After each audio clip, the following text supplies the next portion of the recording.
มีเพลงด้วยนี่พ่อพวกอิสลามที่เขาฉลองกันตรงนี้ใช่ไหมพ่อ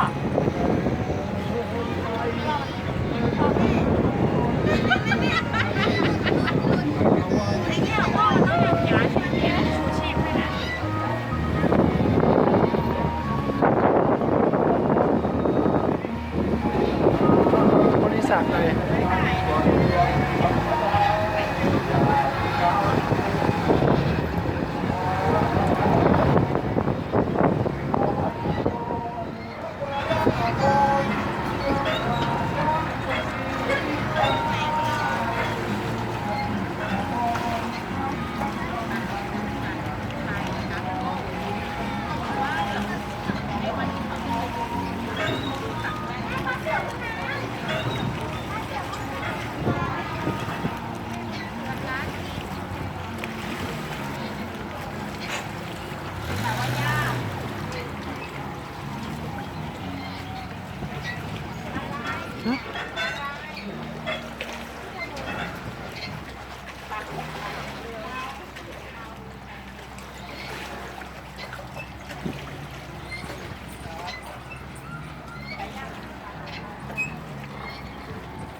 จองมาแหละเพราะเรือมีไม่เยอะแล้วในเทศ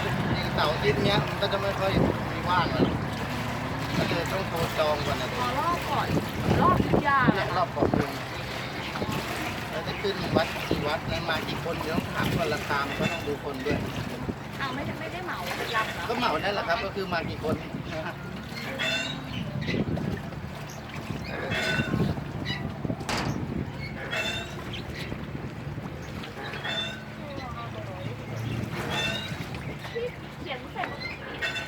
เขียนใส่ให้หนูด้วยนะเบอร์อะ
เบิ้ลเลยอะลูก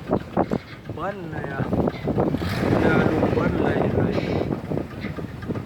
เรือลุงเบิ้ลเลยบึ้นเลยเนาะ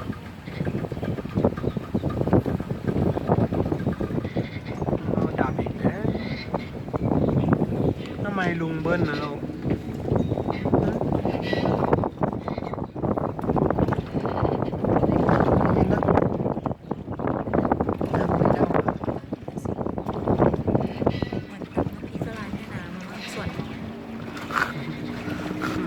คมมากคมมากแต่อันนี้มันไม่มีมันไม่มีเรือพ่วงอะลูกดูสิมันมาเดี่ยวๆเลยนะ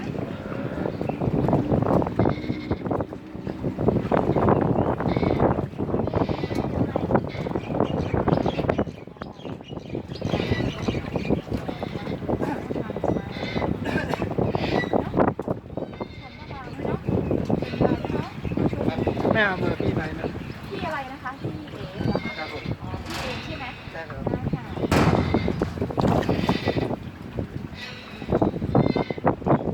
พี่มันขึ้นที่ไหนอะครับเรือถ้าเกิดว่า ก็มีอยู่3 ท่าผมว่าท่าตมข้ามเป็นจอมอ่ะ อ๋อ ในอ่ะ ครับอาจจะเป็นตมแล้วท่ามันก็จะมีอยู่4 ลำเนี่ย ม แต่ถ้ามันไม่โทรจองอ่ะคือบางทีเขาออกกันอย่างเสาร์อาทิตย์เนี่ยงานมันเยอะอะ ครับ แล้วโทรบอกผมแล้วก็มาอย่างเงี้ยผมก็ได้ล็อก ครับ ลาไว้ให้ถ้าเจ้าอื่นมาผมไม่รับผมก็รอ อ๋อ ได้ตมเขาเรียกตม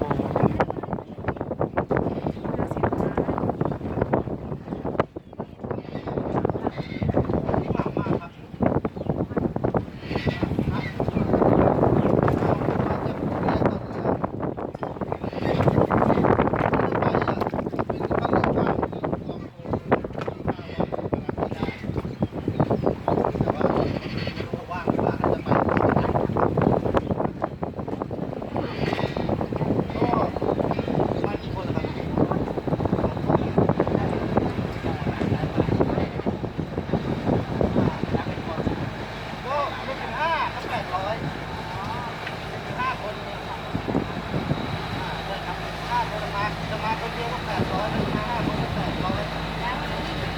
แล้วก็ผมมาคนเดียวแล้วที่วัดได้จากที่วัดก็